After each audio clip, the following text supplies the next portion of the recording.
Hi everyone, I'm here today to go ahead and show you some of my tombstones that I've made. All sorts of different shapes and sizes. So they're pretty easy to do. Sorry for that. They're pretty easy to do.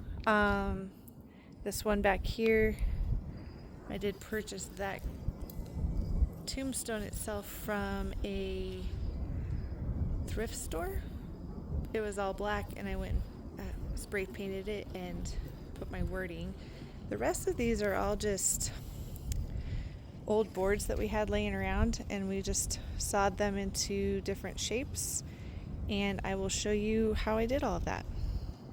Okay, so I've gone ahead and got my saw that I borrowed from my dad, so you don't have to go out and buy a saw. You can borrow from a friend or family member. And I got my particle board all set up here, ready to go as well. Safety first. So what I'm going to go ahead and do, this saw isn't really made for making round cuts. We did succeed in it. It's very hard to do. So I'm just going to go ahead and make nice square cuts. So I'll make, cross designs, or, maybe just so I can make, the cross, or angle the tops a little bit, but it's not really going to be any round designs that I do today. So let's go ahead and get started.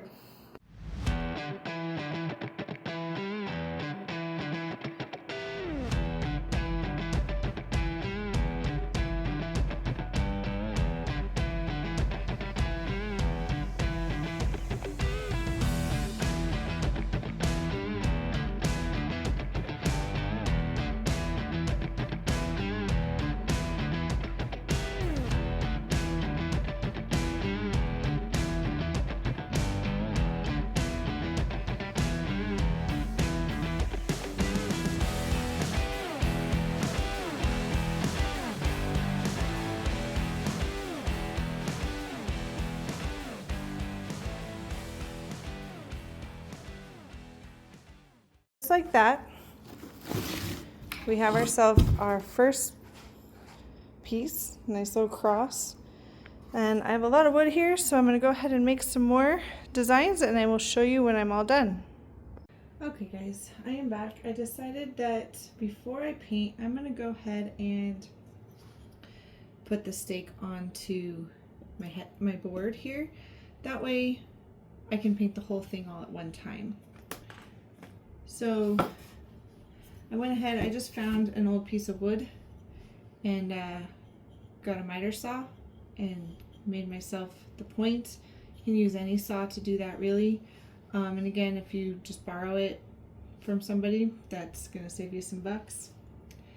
So I'm just going to go ahead and I want to attach this about right there, so that, well, more in the middle, but so that it has some space to go down into the ground.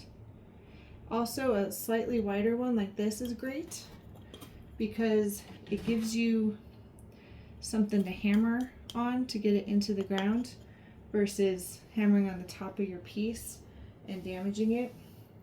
As you can see, I'm just kind of flipping this guy around. So even though it's made of wood, it's heavy. It's going to stay where it needs to stay in a windstorm. Out here, we kind of live on the prairie.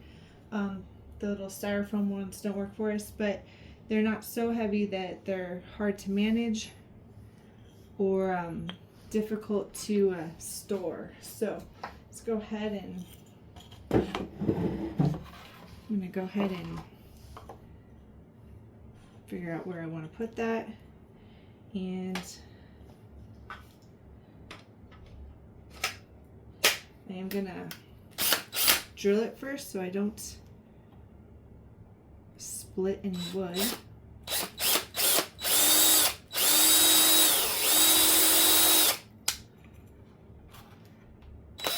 And again, this doesn't have to be directly in the middle, because, or even directly straight, because since our graveyard's going to be old, it's okay if they're tilted a little bit, or when they go in the ground, get a little bit cockeyed. I actually have put some of these on crooked on purpose just to make them have that crooked look.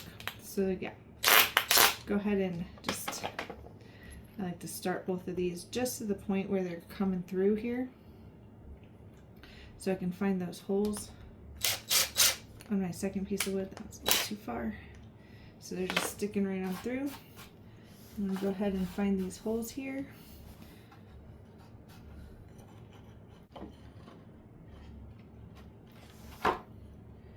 Alright, and then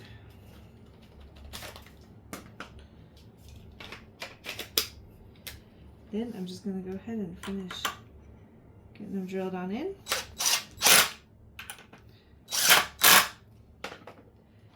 And as you can see, that one is a bit crooked, so I can put that straight into the ground.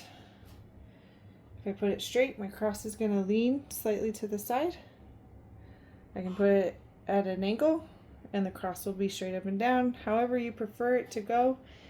I'm going to go ahead and paint the gray. Alright, for painting, I just found an old can of paint, gray paint that I used for a different project, and I got myself a brush and just going to go ahead and brush it on here. And you want to cover everything, front, back, and sides.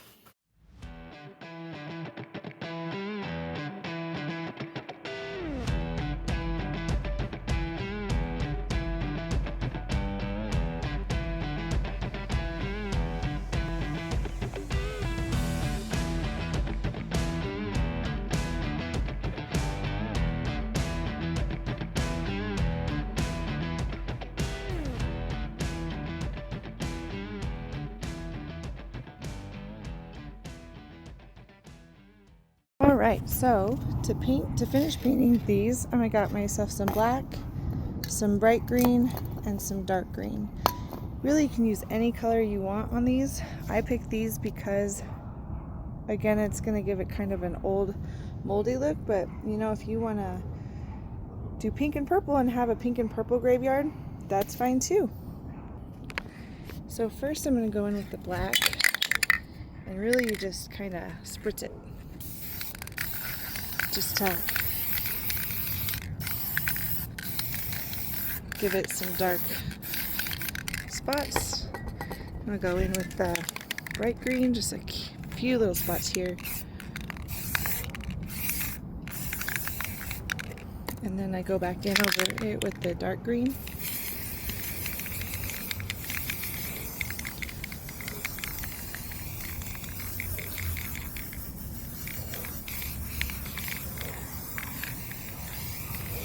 And that's pretty good, and I'm going to go ahead and let that dry. And then I'll write the words over it. Here's the final product. So I just went ahead and wrote it with a black paint marker. They work great. Some of my other lettering I've done just with a black paint and a paintbrush. You can definitely use stencils or anything else that you can come up with, but just make them funny or normal, however you want. But this is the one I came up for today. I hope you enjoyed the video. Please like and subscribe.